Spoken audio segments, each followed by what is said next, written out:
Fala, galera. Aqui é o Daniel Costa, do Papo Ilimitado S.A., mais um episódio. Hoje vai ser bom, hein? Vai ser polêmico, te garanto. Eu tô aqui com dois caras super gente fina, o meu amigo, que tá sempre comigo aqui. Fala aí, Fabiano. Fala pro pessoal. Fala aí, galera! Meu nome é Fabiano Santos, amigo do Daniel. E também quem tá com a gente hoje... Leandro Jamaica, meu querido. Leandro Bernardo, mais conhecido como Leandro Jamaica. Tá legal. Fabiano, primeira pergunta contigo. Daniel falou que ia chamar o Jamaica. Eu pensei assim, tá, sei quem é. Porque é bem conhecido por esse nome, né? Mas ia até te perguntar qual é o seu nome, porque eu não sabia seu nome. É tipo... Batman, as pessoas assim que tem um codinome. Por que esse apelido de Jamaica? Rapaz, tu sabe quantas vezes já respondi isso na vida? Muitas vezes. O meu apelido é por causa do filme Jamaica Abaixo de Zero. O filme, né? Aí tinha um neguinho nesse filme que era perturbado, rapaz, perturbava todo mundo. E eu, por ser uma pessoa que sempre fui imperativa, né? E aí o amigo meu, apelido é igual um milagre, não se explica, só se aceita, né? Quanto menos tu gosta, mais pega. Aí ele falou, tu parece o Jamaica do filme Abaixo de Zero. Aí ficou, cara, ficou Jamaica pra cá, Jamaica, eu ia no Guanabara, era Jamaica, Jamaica, e ficou sendo Jamaica. Entrei pra igreja, ficou sendo, botei até pregador de Jamaica, porque todo mundo chamou Jamaica, e os meus filhos adotaram também, Jamaiquinha 1, Jamaiquinha 2, Jamaiquinha 3, então aí, me chamam até hoje disso, não adianta mais trocar, não tem jeito. Na verdade, o meu apelido se tornou meu nome, e meu nome se tornou apelido. Verdade. Alguém te chama de Leandro? Alguém ainda? Cara, a melhor pergunta. Só quem me chamava era minha ex-esposa, que me chamava de Leandro, minha irmã, acho que uma ou duas pessoas. No meio de trabalho me chamam de Bernardo por causa da minha empresa, Bernardo Representações. Mas fora isso, 98% é Jamaica. Esse Bernardo eu não conhecia mesmo.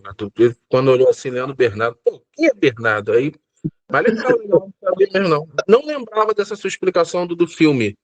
Mas não tem, o cara do filme não se chama Jamaica, né? Ou não? O nome dele é Jamaica. Não, se chama Leandro Bernardo de França, tem nada a ver com Jamaica, mas eu acabo botando o Leandro Jamaica para associar, né? Porque todo mundo me conhece como por Se isso. candidatar à política, já tem um nome aí, né? Toda época de política veio me chamando para isso. Toda época. Eu nunca sei. Até agora eu não aceitei, não. Tá. Beleza. A gente vai alternar aqui, a gente vai falar sobre o assunto da Igreja Adventista, mas eu queria te perguntar sobre a questão assim, você é negro, Fabiano também, eu também me enquadro mais como negro do que branco, pelo menos pardo, mas eu vejo que você fala muito sobre isso, sobre assuntos assim de...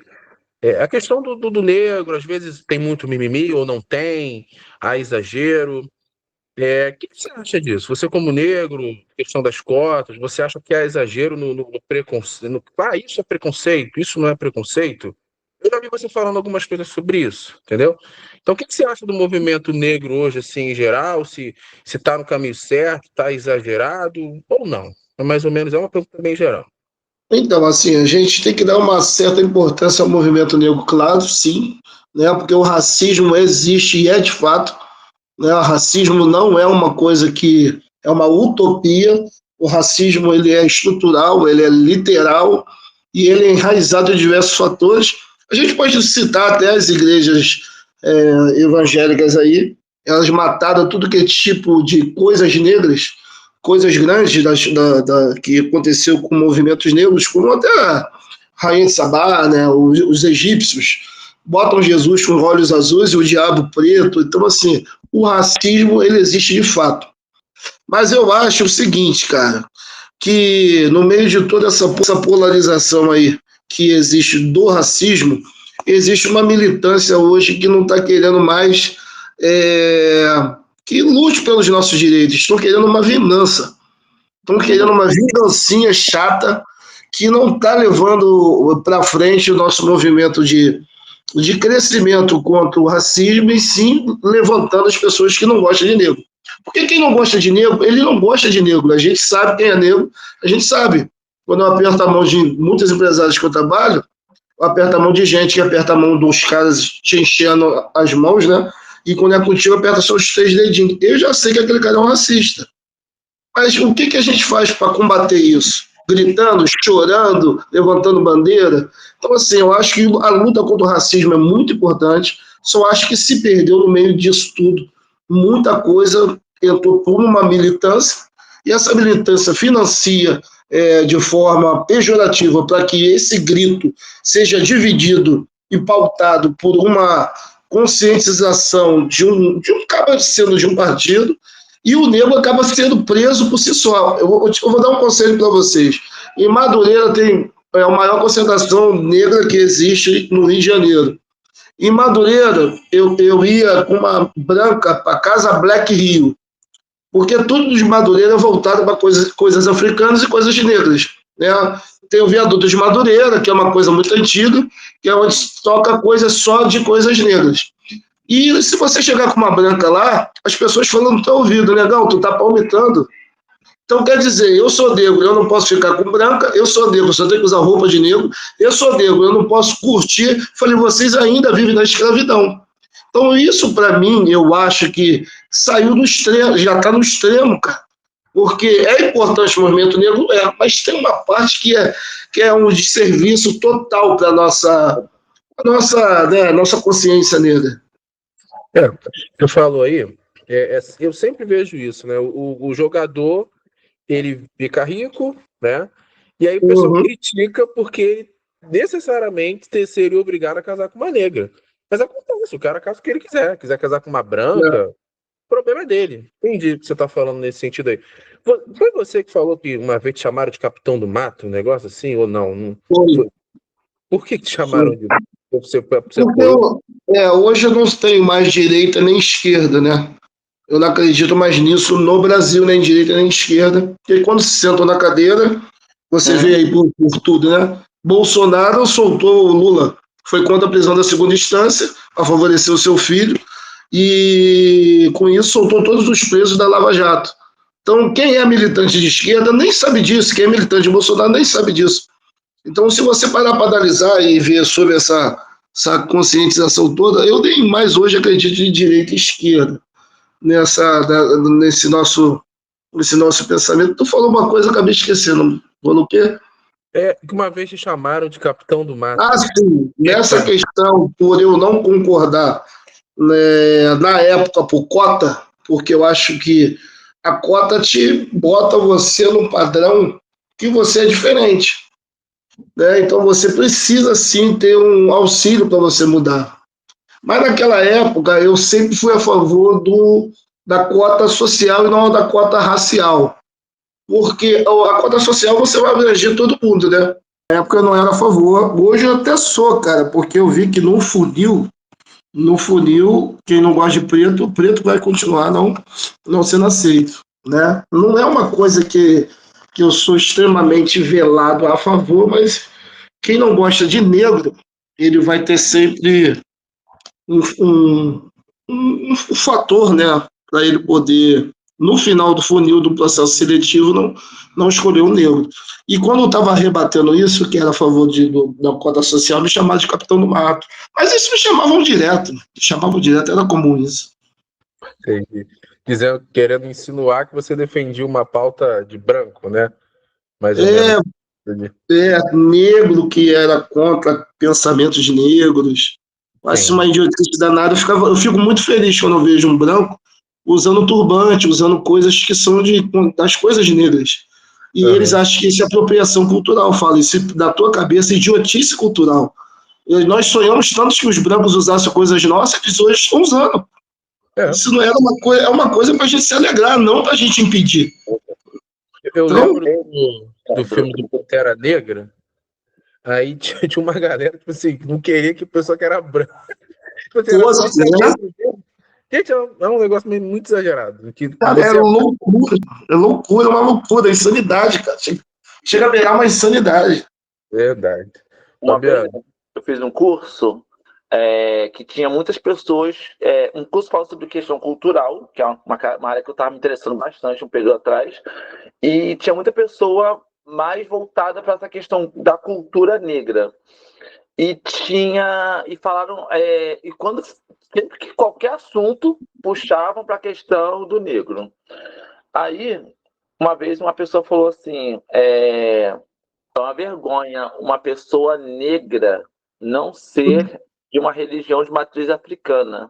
Uma pessoa negra tem que ser de matriz africana. Aí eu falei assim, eu concordo, tá certo. A vergonha um negro não ser de uma religião de matriz africana, como também acho que é uma vergonha um branco não ser uma religião protestante, anglicano. Aí você falou essa questão das igrejas evangélicas que tiraram tudo do negro. Concordo, historicamente, vendo isso. A igreja evangélica não, a igreja cristã, ela demonizou muito a cultura negra. Ela demonizou e ainda isso ainda acontece. Sendo que hoje, quando a gente olha o último censo do IBGE, a gente vê que a maior parte dos negros hoje em dia se declaram cristãos protestantes, enquanto que as pessoas de matriz africana, a sua maioria, brancas. Então, assim, como você vê isso? Então, eu vejo como uma questão extremamente cultural do nosso país. Vamos falar do Rio de Janeiro, que é o local onde a gente se adequa e a gente conhece com a palma da mão. Eu acredito que todos vocês são cariocas de berço, né? Então, os lugares que tem mais negros são dentro de comunidade. Então, assim, você vê que lá o lugar que mais se fazem trabalho para salvar, para buscar, para resgatar as pessoas são as igrejas evangélicas em si, né? Protestantes em geral. Elas fazem um trabalho muito forte de resgate de ex-presidiário. Daniel mesmo sabe que eu trabalhei muito isso na época da igreja. Então, assim, você via muitos e muitos e muitos negros carcerados, a maioria são negros. Então você vê muitas essas pessoas entrando para igrejas evangélicas, até chegar na mais loucura da insanidade de que eu pensava que não poderia existir mais, de uma religião que é descer do comando hoje virar adeptos de seguidores de Jesus, expulsando qualquer tipo de religião africana dentro dos seus domínios, né?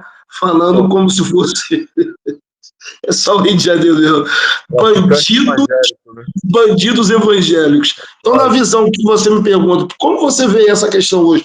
Porque dentro da religião africana tem muito branco. Eu vou te falar um porquê. Candomblé não é feito para negro, meu filho. Foi igual eu falei com o pai de santo. Candomblé é feito para rico. Candomblé, tu vai fazer um ebó, é 8 mil reais. Me fala qual é o pobre dentro de comunidade que vai fazer um ebó. Agora, só quem gosta de ferrado e transformar rei é Deus. Exu e suas entidades, ele quer pegar gente de uma índole cultural para cima. Aquelas pessoas que seguem eles lá, seguem e vão conseguindo suas coisinhas, muito pouquinhas. Somente Jesus mesmo que pega a pessoa no chão e transforma a pessoa no alto, bota a pessoa lá no alto. E assim, isso eu falo sem ter medo de criticar a religião africana, porque eu tenho um respeito a eles, que quando eu estava realmente muito perdido, eles me ajudaram da forma como eles poderiam. Mas eu sei que lá dentro o dinheiro é muito mais alto do que a gente acha que é dar 10% de dízimo numa igreja. Sério? Você já fez parte alguma vez, Jamaica, de alguma religião assim? Cara, depois que eu saí da igreja, tentei ser qualquer religião africana. De qualquer uma. Eu tentei do candomblé, só que de todas elas eu fui expulsa. As entidades eram manifestadas, se eu contar é muito grande, vou reduzir. No candomblé eu fui expulso como a entidade falou que não poderia encostar em mim, porque o Oxalá estava com a mão sobre mim. Aí me expulsaram, lavaram o chão onde eu pisei com uma manipulação. Fui pro Umbanda, aconteceu a mesma coisa. Me expulsaram de lá e falaram, o Oxalá está com a mão sobre ele, a gente não pode fazer nada, tira ele daqui rápido. Aí eu fui para Quibanda, cuspiram sangue de galinha em mim, no meu corpo, falaram, esse aí está amarrado por Deus, não temos como fazer nada. Tira ele daqui o mais rápido possível.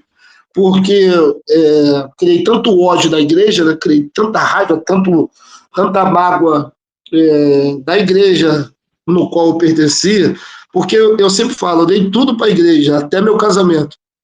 Eu dei tudo para a igreja, até meu casamento. Então, assim, eu fiquei com tanta raiva, o inimigo sentou em mim e ficou no meu ouvido o tempo todo falando. Até que um dia eu fazendo Uber de madrugada, uma garota de programa me pediu para eu ser o particular dela. Eu falei, por quê? Porque tu é o único que não me cantou. Eu falei, mas por que eu faria isso contigo?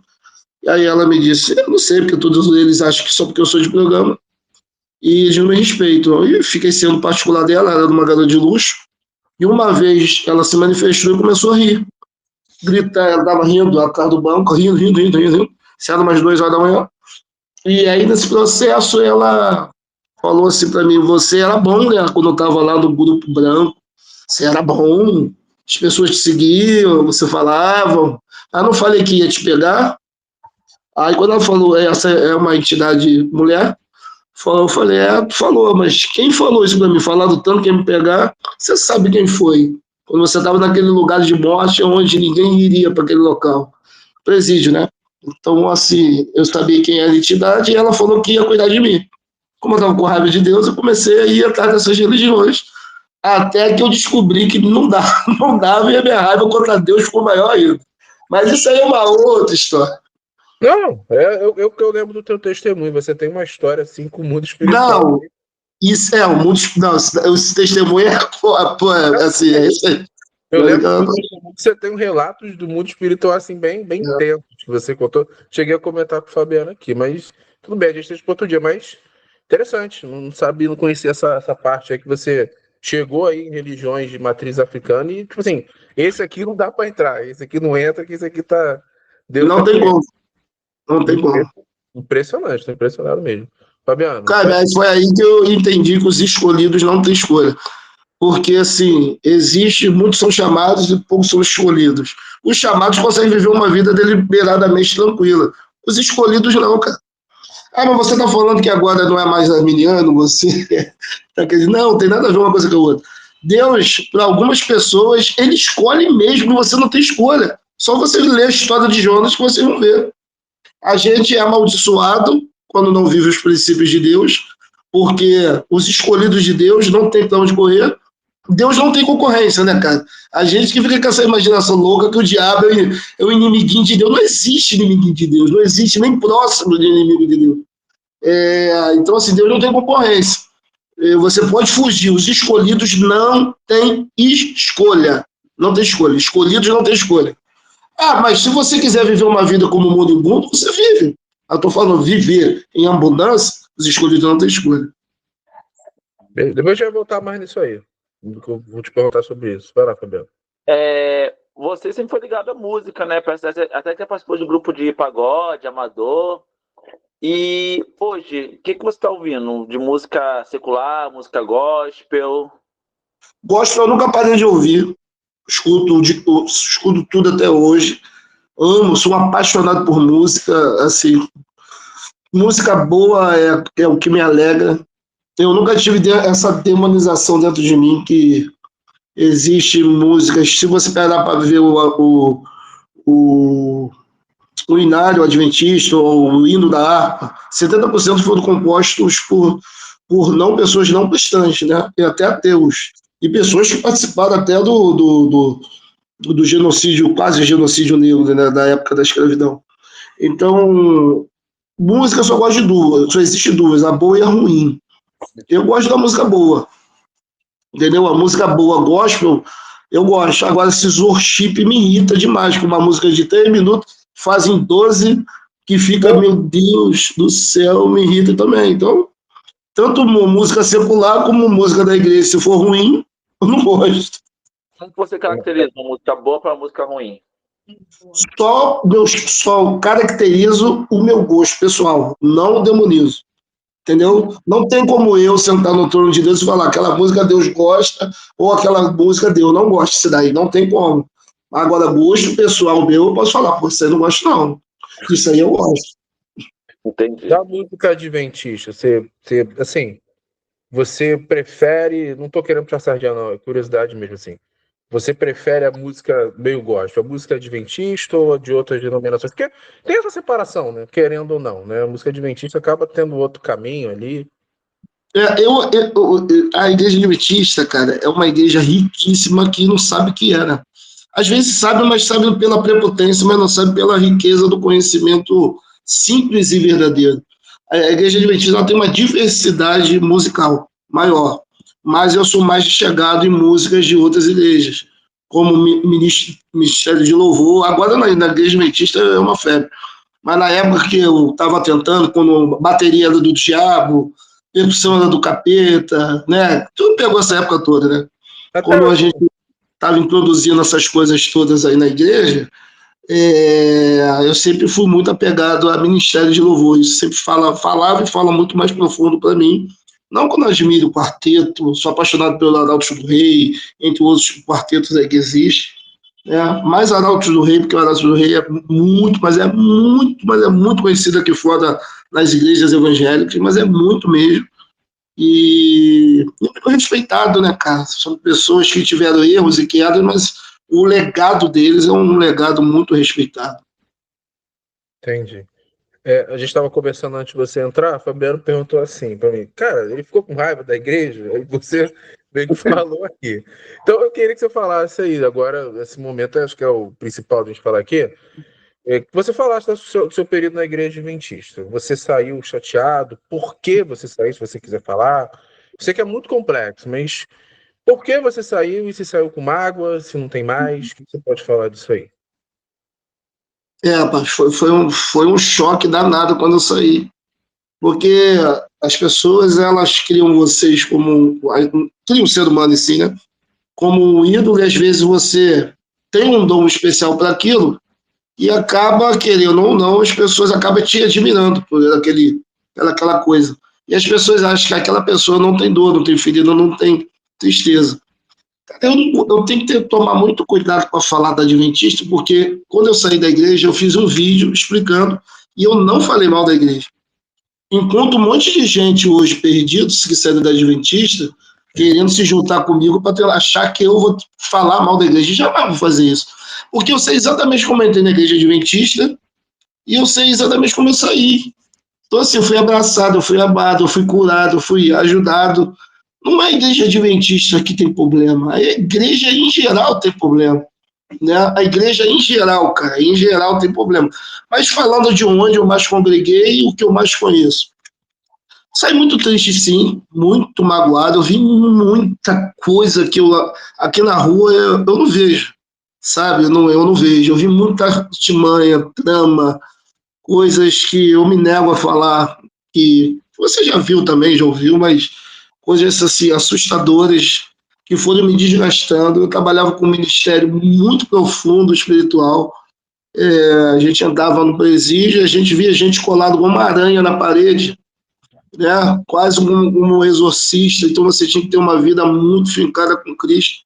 E aí eu chegava ali, eu era o líder daqueles jovens que me seguiam, e eu chamava as grandes lideranças, não iam com medo. Os pastores da igreja adventista nunca pisaram lá no Ministério das Prisões, mas na hora de batizar, tu via aquelas 40 pessoas lá na frente com camiseta, e eu nunca tinha visto, e eu não podia nem pisar no púlpito, porque eles não deixavam eu subir. Até que um dia, o Lauro, né, no Cassino Bambu, o pastor Luiz Gonçalves, né, que falava, chega mais perto, acho que ele voltou agora de novo, né? Ele ia batizar o Lauro falou, eu não vou me batizar enquanto o Jamaica não subir. E o pessoal não deixava eu subir.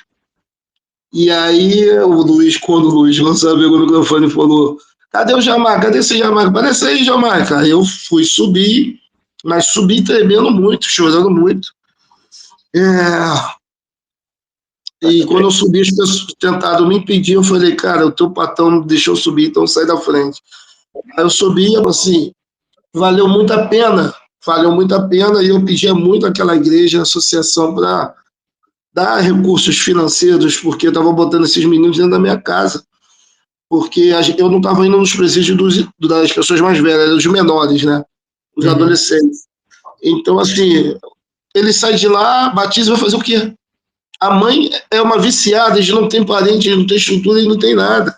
Então eu implorava para ter um centro de reabilitação e tudo mais. Então isso tudo foi me machucando, foi afetando muito meu casamento, mas muito mesmo, porque a Dulce, ela é uma pessoa, né, extremamente... Eu tinha as ideias, ela criava as ideias, ampliava as ideias, e ela tem uma amiga, Gisele, que ela produzia as ideias, os eventos que a gente fazia na Vila Kennedy, por exemplo, né, o JOL, aqueles eventos sempre que era muito bom, grande. Eu cheguei aí em alguns. Então, eu sempre conseguia trazer as pessoas praticamente de graça, porque eu ia pegar nas igrejas de graça, não cobrava nada, então eu sempre fazia dessa forma, né, para tentar melhorar a igreja local onde a gente era. Então, essas coisas foram me magoando demais, eu fui vendo muita coisa que foi te entristecendo. Você, quando lida com pessoas, elas te adoecem, né, cara? Elas vão te adoecendo. E quando eu vi meu casamento, a gente já estava totalmente longe um do outro. Eu sentei na praça, eu olhei para a igreja, olhei para mim, olhei para o céu, falei, Deus, não dá mais, estou exausto. Eu já não consigo dormir, eu já não estou feliz há muito tempo. Eu nunca acreditei nessa balela de igreja, na verdade. Isso aí, para mim, é uma técnica muito, muito incrível, que a Igreja Católica fez durante muitos anos. Quem é contra a igreja é contra Deus. Eu acho que Deus ele vai reunir o povo da verdade, que está espalhado de tudo quanto é lugar. E eu conheci muito povo da verdade de várias denominações, dentro do conhecimento que tem. E foi aí que a gente conversou, eu e a minha ex-esposa, né, a Dulce, e aí eu decidi que eu iria sair da igreja. Entendi. E ela também já estava cansada, e eu fui lá na igreja pedir para minha exclusão. E foi isso, cara. Depois disso eu tentei voltar várias vezes, mas o ciclo já tinha terminado realmente. E foi basicamente por isso que eu saí da igreja. Então, eu entendi. Esse desgaste, muita gente passa por isso. Uma parte aqui não ficou bem clara. Você falou assim, pelo que eu entendi, você fazia pregação no Ministério das Prisões, né? É um ótimo ministério, inclusive, tá? Conheço muita gente. Aí você levava as pessoas e na hora de batizar, tipo assim, quero que Jamaica venha aqui para participar do meu batismo, para entregar, não deixavam você subir. Você chegou a falar. Cara, você sabe que... com isso? Porque você sabe que eu era uma pessoa sempre muito polêmica, né, cara? Nas minhas pregações eu pregava o que tinha que pregar. Muita coisa eu me arrependo hoje, claro, obviamente, que a gente vai ficando mais velho, a gente se arrepende de muita coisa que falou, que escreveu no Facebook. Meu Facebook na época tinha muita força do que eu falava, né? Qualquer coisa que eu falava era uma coisa muito grande. Então, eu acho que 99% dos pastores não me queriam em lugar nenhum. A única diferença dele, o único problema, que ele não tinha um motivo pelo qual eu me excluí da igreja. E eu dava resultado, que é almas que eles queriam, né? A meta que eles gostam, né? Alma, gente, para mostrar para a igreja que a igreja... Então, eu dava resultado para eles, querendo ou não. E aí essas pessoas eu cobrava para que eles fossem nos presídios. A gente precisava de ajuda, precisava de som, precisava de levar lá qualquer coisa, cara. A gente precisava de qualquer coisa. A gente está falando num lugar mais abandonado do mundo, aonde as trevas lá não dormem, não. Ela mora lá, ela vive lá. Mas os pastores adventistas não eram treinados, não sei hoje, vão lá, faz curso com teoria lá e acha que na prática espiritual o sobrenatural não age pelo que você conhece, ele age pelo que você vive, cara. Eles te conhecem também, e não te conhecem como Deus conhece, mas eles te observam, cara. Eles são especialistas em ser humano também. Só muda os atores, a história é a mesma coisa. Você cai por mulher, outro cai por dinheiro, outro cai por comida, outro cai por outra coisa. Eles te conhecem. O mundo espiritual nos observa 24 horas. Então, teve uma hora que era um fardo, cara. Tinha que eu pregava em 7 lugares. É um fardo. Tinha que levar som, fazer isso. Era um fardo louco. E aí isso dava sempre resultado. E quando na hora de batizar, eles não me chamavam para subir. Ia só a galera que nunca ia para o ministério, mas tinha a camiseta. E eu nunca gostei de hipocrisia, eu não gosto de hipocrisia. Aquilo ali foi me dando nojo, me dando ânsia. E aí os meninos foram morrendo, né, cara? Era uma censura para você não falar nada ali na hora? Não falar exatamente isso? Sim, eu tive muita censura. Eu fui impedido de pregar pela igreja aqui onde era de Bangu. Entendi. Eu não poderia pregar mais em lugar nenhum. Foi aí que eles espalharam o meu ministério. Eu comecei a pregar na rua, pregar nos presídios, não precisava de púlpito meu. E não precisa de púlpito, né? Já passou da hora os pregadores parar de ficar pregando crente para crente, que não é possível, não sei de onde que o povo ainda continua pensando que crente precisa ouvir mais pregação, cara. O crente já sabe que o suficiente para ensinar outros já vim para cá, mas já é uma coisa que eu fiz, não é uma coisa que eu quero fazer mais, porque há tempo para tudo, né? Você já respondeu a pergunta que eu ia fazer aí sobre o seu casamento, não querendo me intrometer, mas você falou assim, eu dei meu casamento para a igreja, falou algo nesse sentido. Seria isso? O desgaste na igreja foi tanto que atrapalhou o seu casamento? É isso que você quer dizer com essa frase? Perfeito, claro, a gente brigava muito por causa das programações, brigávamos muito por causa dos... que tínhamos que fazer isso, que eu tinha que ir lá nessa sessão, que eu tinha que fazer isso. Então, as nossas brigas foram mais por causa das programações e da igreja, tipo assim, então, é por isso que eu sempre falo, eu dei tudo para a igreja até meu casamento. É complicado, né? Eu não estou como ancião no momento, mas já tive. Graças a Deus, sempre tive, mas minha esposa sempre me apoiou, né? Mas eu reconheço que quando você está ali na liderança, você está muito envolvido, o desgaste é muito maior. E não é exagero que eu vou falar aqui. Quando você está envolvido, parece que os ataques são maiores, assim, o inimigo pega no teu pé mesmo. Assim, tu não vai trabalhar, não. É mais ou menos isso que eu sinto. Se eu tô sem cargo nenhum, tá tudo bem. Aí eu aceito um cargo, assim, eu aceito um cargo de diretor disso, começa a acontecer tudo. É um negócio, assim, impressionante. Eu não sei se é mais ou menos isso que você quer dizer. Eu creio que seja esse o caminho aí, Mas né? é isso sim. A Exato. sobrecarga de tu não poder assistir um culto, né? Tipo assim, eu não conseguia assistir um culto na Adventista. Todo mundo queria falar comigo, queria conversar, que eu falei, cara, eu quero sentar com a minha esposa, com a minha filha para assistir culto, eu não conseguia. Não dá, eu como ancião assim, não dá, porque toda hora faltou fulano, a música não tá pronta. Aí tu levanta. É exatamente isso. Todo mundo, você não consegue levantar. Dá mais primeiro ancião, né? É o pastor da igreja local, Adventista. Isso é até um alerta, Jamaica, para as pessoas que, assim, porque assim, eu acho que tudo na vida tem que ser dosado. Tem um ditado que fala que entre o remédio e o veneno, a diferença é a dose.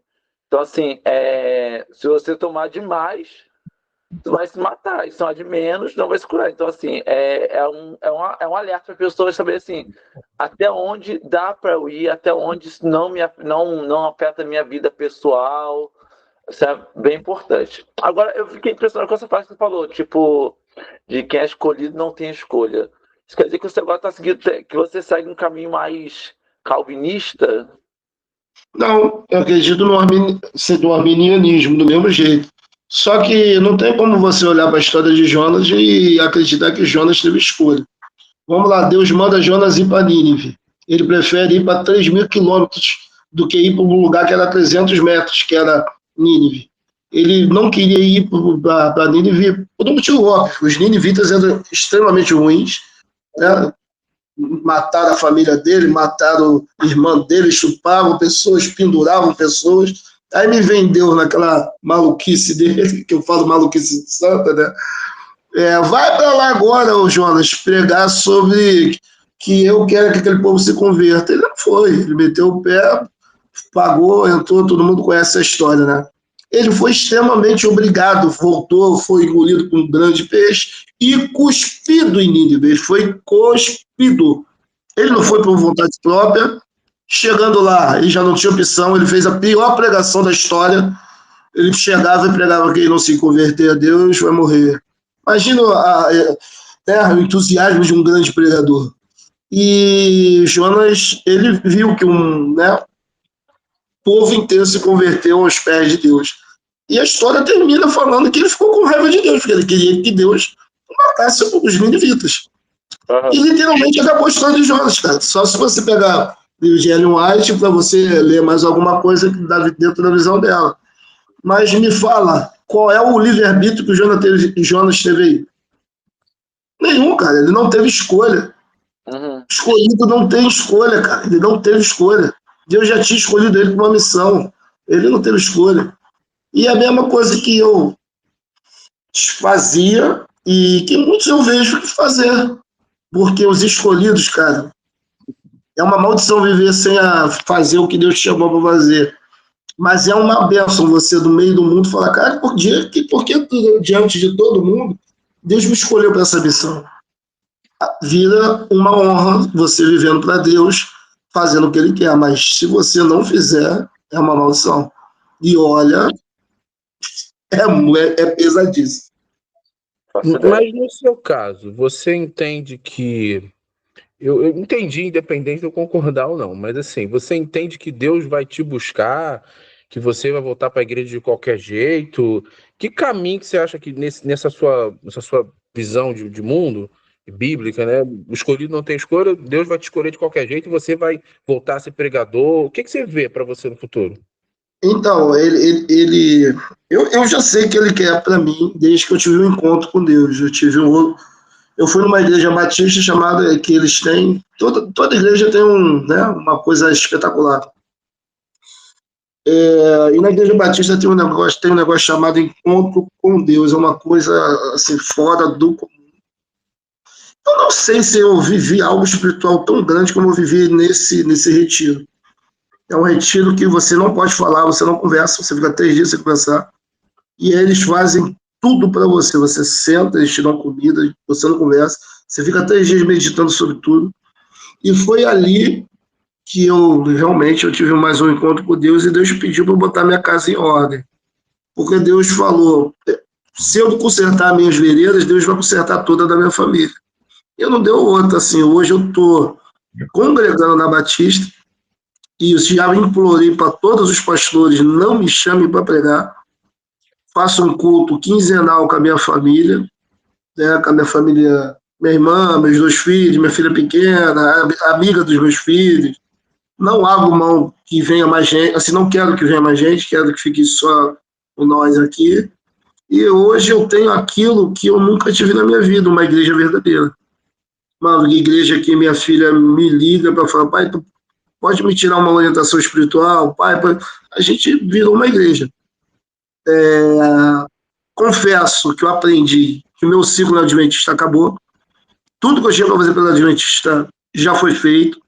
Não tenho mais um pingo de coisa que eu tenho que fazer na Adventista.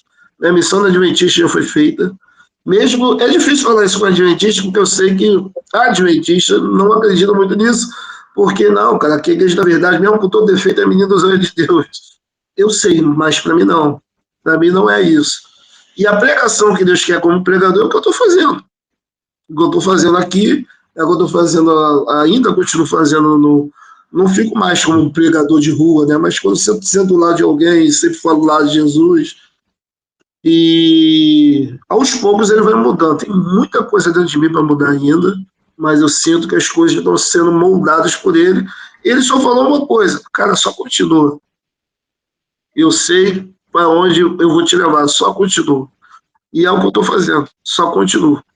Pelo menos é o que eu penso, assim, a pessoa quando está numa igreja, a pessoa é porque acredita no conjunto de doutrinas, de ensinamentos que aquela igreja profere. E você foi por quanto tempo adventista? Cara, eu fui desde berço, né, cara? Desde berço. Desde novo.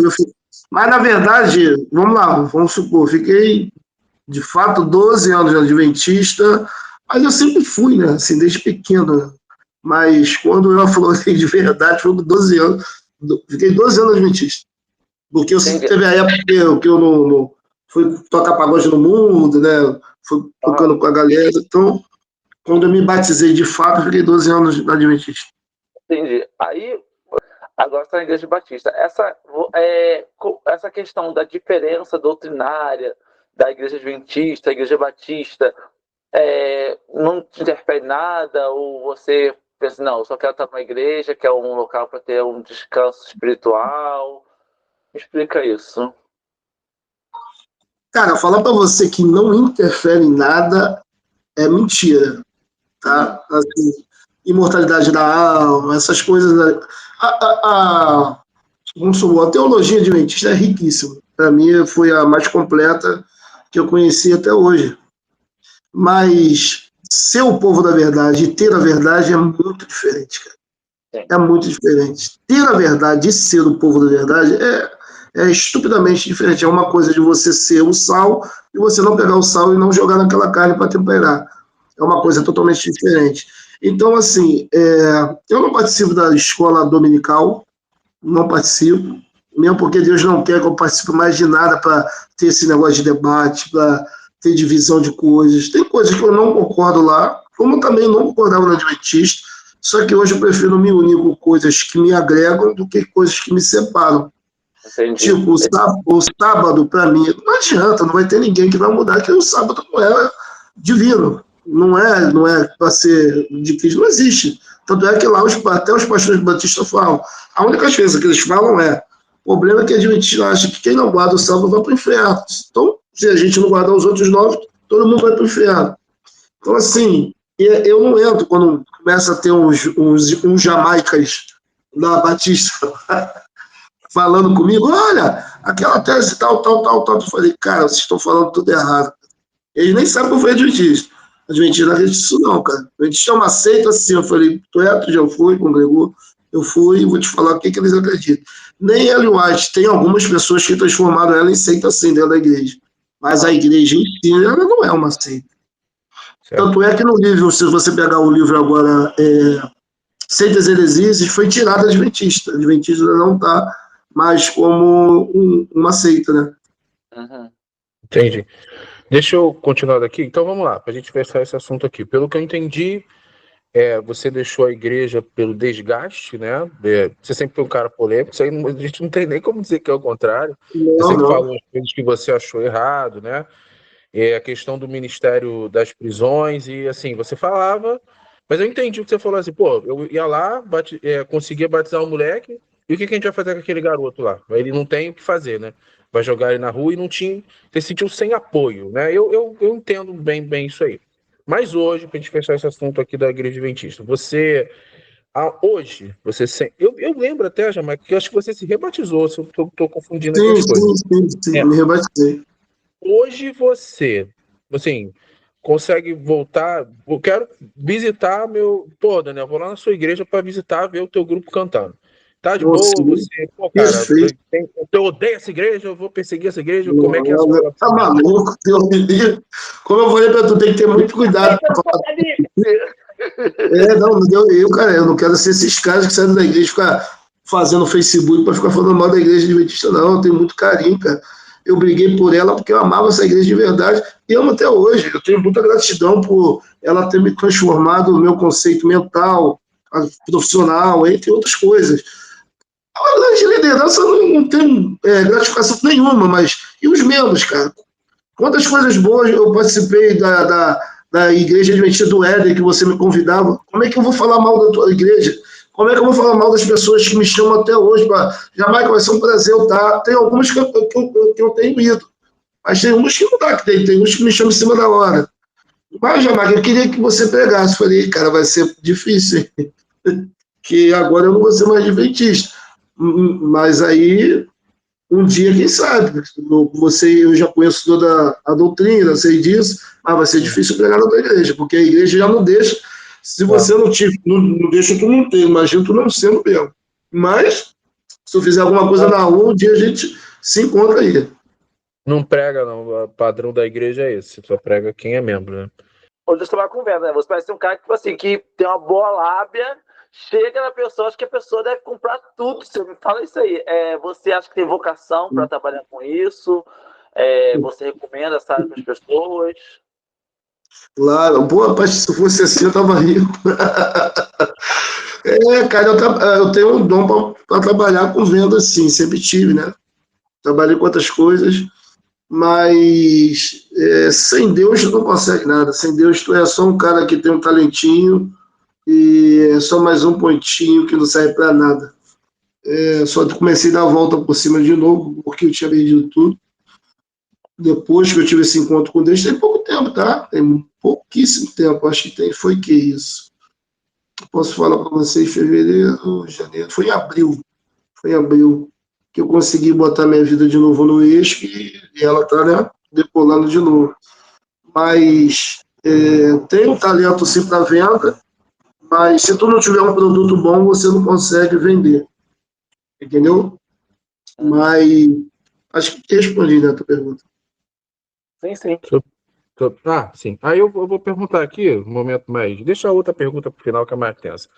Você falou para mim que o seu maior vício é torcer pro Vasco, né? E eu lembro que você falou que era flamenguista até 10 anos. Eu lembro que postou uma vez falando um negócio desse. Você tá confundindo Tem aqui. como esquecer isso, não, cara? Mas enfim, cara. Não, o que Tô você pode brincando, falar brincando. assim? Hoje, qual é a sua relação? Você vai ao estádio, não vai? Como é que consegue Nada. assistir jogo? Eu tô flamenguista, mas vou te falar um negócio. Eu acho que tá difícil ser torcedor vascaíno, cara. O torcedor vascaíno tá sofrendo muito, cara. O que você 22 pode anos. falar aí? Eu sou o cara que eu sempre. Esse é meu mal, entendeu? A minha razão, ela sempre fala mais forte que o coração. Eu fui expulso de 15 grupos de Vasco. Porque eu falei, cara, o Vasco se tornou 22, se tornou um time pequeno há 22 anos e eu vou provar, eu quero que vocês me falem se eu estou errado. Há 22 anos o Vasco só ganhou 3 cariocas e uma Copa do Brasil. Isso subtrai, se você colar, você vai ver que dá mais de 22 anos. Estou botando 22 anos por pouco, tá? O Vasco ganhou 3 cariocas e uma Copa do Brasil. Tirando 2011, que teve aquele último grande time do Vasco, para cá o Vasco não ganhou mais nada do ser carioca e aqueles Taça Guanabara. Então, assim, gente, o Vasco se tornou um time pequeno, a gente precisa entender isso. E nesse tempo para cá, a gente está vendo o Flamengo crescendo, o Flamengo 2019 para cá. O Vasco não é rival do Flamengo nem aqui nem na China. O rival do Vasco é o Guarani, Paysandu, deixa eu ver mais quem. Talvez o. Esses são os rivais do Vasco. De vez em quando ele vai lá dar uma sorte grande de 3-0 do São Paulo.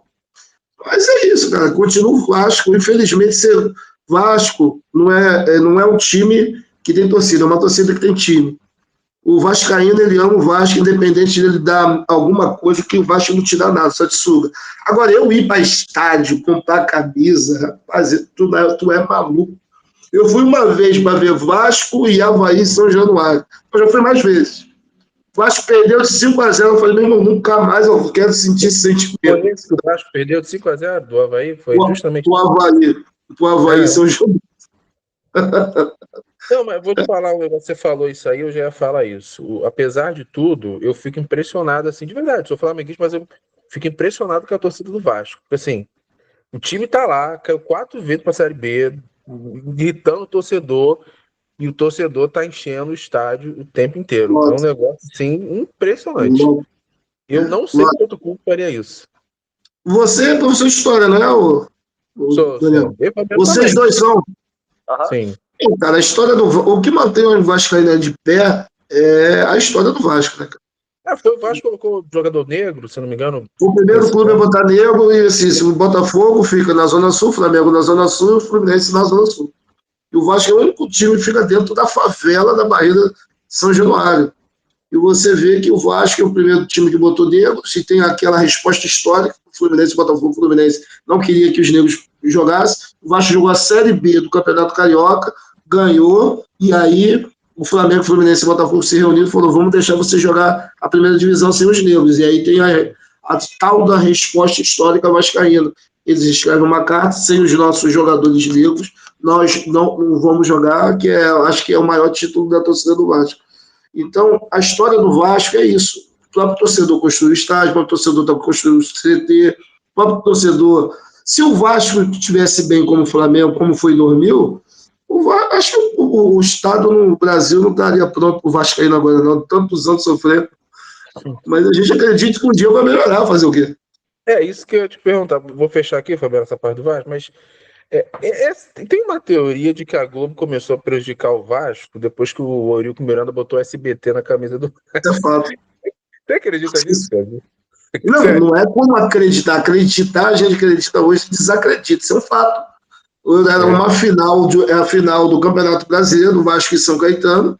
Como caiu o estádio de São Januário, caiu uma parte, morreram algumas pessoas, a Globo caiu em cima do Eurico. E o Eurico sempre foi o diabo e Deus no Vasco.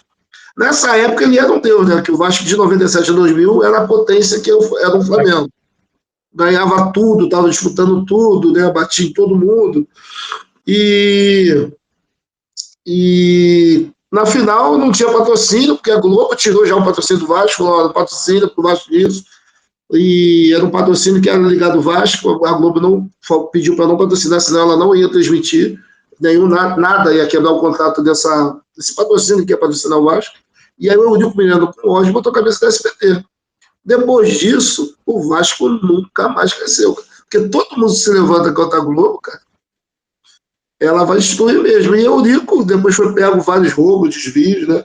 E existe mais, como se fala, partido político no Vasco do que do Brasil. Então, eles mesmos destroem o Vasco para que o outro assuma. É absurdo, cara. A eleição do Vasco é um negócio sério. É uma briga Tudo. desenfreada. Eu ouço programa de esporte assim, quando vai ter eleição no Vasco é uma coisa terrível. Todos os clubes são, mas lá é pior. É verdade. Jamaica, Diga. tem essa fala da questão do racismo, que eu também acredito totalmente. Eu fico até chateado assim, quando pessoas falam assim, não existe racismo no Brasil, as coisas assim, porque assim, é uma coisa que existe. Eu até ouvi falando que os negros norte-americanos, eles lutam contra o racismo e os negros no Brasil têm que lutar para mostrar que o racismo existe. Aí, Absurdo, né, cara? Um absurdo. aí Ó, só pra gente fechar essa partezinha tua aí.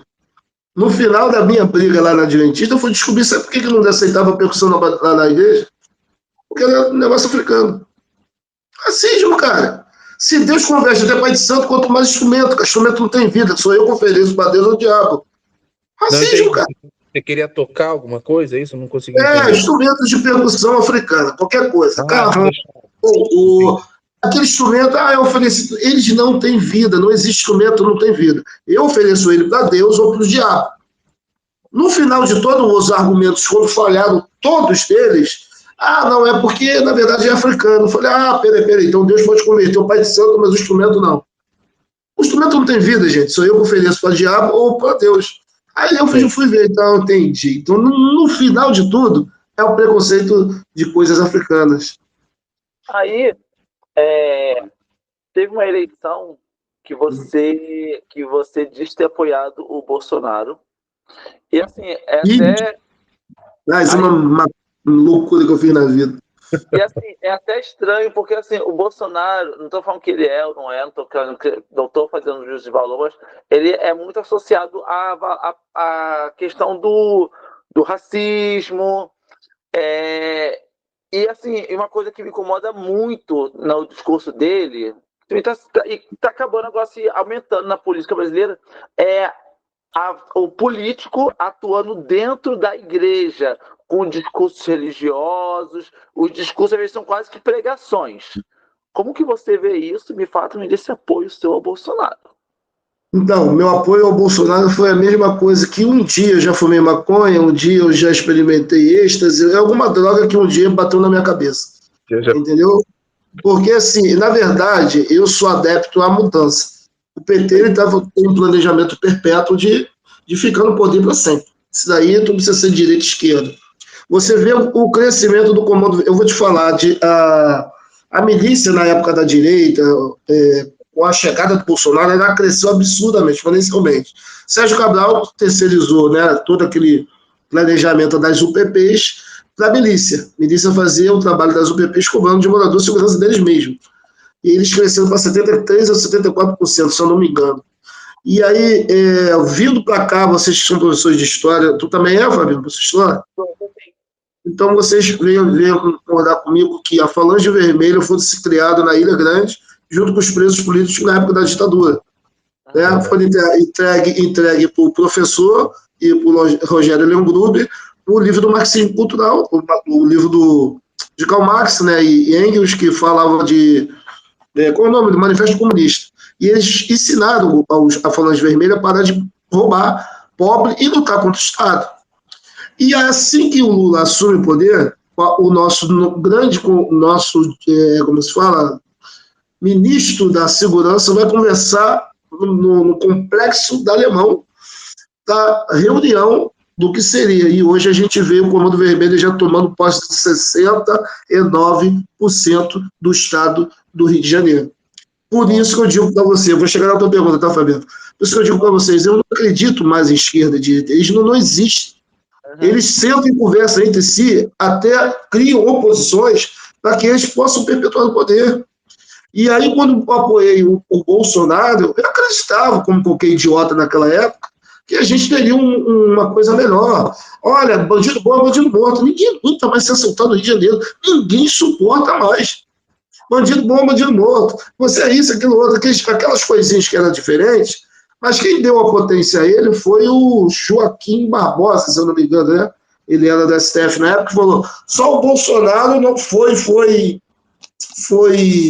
era inocente, não pegou dinheiro na época do partido dele. Aí nisso o Super Pop ajudou, deu uma popularidade ao Bolsonaro absurda, que eu queria que tivesse alternância de poder mudasse. Mas já no terceiro mês, eu já deixei de ser Bolsonaro. Porque eu vi que o Bolsonaro era uma farsa, uma mentira, toda protegendo a família dele, é um rachador de primeira. E hoje a gente vê um bandido que ele que vai ser preso em questão de segundo. Então, hoje eu não acredito mais nada. Então o apoio a Bolsonaro foi realmente para querer mudar, né, cara? Que ninguém suportava mais viver aquela mentira, aquela ideologia. Hoje a gente tem a gente é bipolar. Bipolar não, a gente tem dois pensamentos. Eu creio no terceiro pensamento, né, hoje em dia, que há de vir, sei lá se vai vir ou não, e a gente pensar, cara, como os americanos pensam, vamos alternar o poder. Hoje já botamos o Bolsonaro, botamos o Lula 1000 vezes. O Lula, eu até entendo mais hoje pessoas que votam em Lula do que no Bolsonaro, porque o primeiro mandato do Lula, ele fez muito bem para os pobres, ele fez muito bem para os... ele roubou pra caramba, não interessa como é que eu vou falar para um preto que conseguiu fazer faculdade que ele é errado em votar em Lula. Como é que eu vou falar para um cara que conseguiu comprar uma casa que ele é idiota, que ele conseguiu comprar uma casa? Agora me fala, como é que eu vou falar com um cara qual é o motivo, qual é a razão por que ele votou no Bolsonaro? O Bolsonaro mudou o quê? De alguém? Não mudou mais nada, mas entre um e o outro, sou nenhum nem outro. Mas eu consigo hoje ver mais lógica em quem votou em Lula no primeiro mandato. Mas, gente, eu acredito hoje na alternância, né? Vamos para o Ciro, vamos para outro. Mas você tem algum candidato? Você tem algum candidato? Eu não tenho, mas se tiver, o único que eu acho que eu poderia ter, como eu te falei, não acredito de direita, seria o Ciro Gomes. Se fosse para votar em alguém, seria o Ciro Gomes. Só complementando o que você falou, a única questão do Lula, assim, isso me incomoda muito. Até a única questão do roubo e tal, eu falo muito isso com o Fabiano. O Ciro Gomes falou isso outro dia. O Lula, ele personificou a esquerda, ou seja, quando ele sair, não tem ninguém para substituir ele. E o Bolsonaro vai vir com tudo, a direita vai vir com tudo, porque não tem ninguém. É só ver o que aconteceu quando ele estava preso. Não deu para ele não conseguiu transferir essa popularidade dele para um outro personagem. E isso é ruim, porque quando ele morrer, ele já tem 80 anos. Ele vai se candidatar e eu não estou querendo que ele morra, não é isso, mas uma pessoa com 80 anos, a gente nem sabe se ele vai terminar o mandato. É sério isso, entendeu? E aí? Como é que fica? Mas aí eu vou te falar, cara, no funil, todo esquerdista vai votar no Lula. No funil, nem todo de direita vota no Bolsonaro. Foi por isso que o Bolsonaro perdeu. Não vota. Tipo assim, eu sou muito mais no pensamento do MBL. Né? Bate no... Tipo Kim Kataguiri. Bate no Bolsonaro e bate no Lula.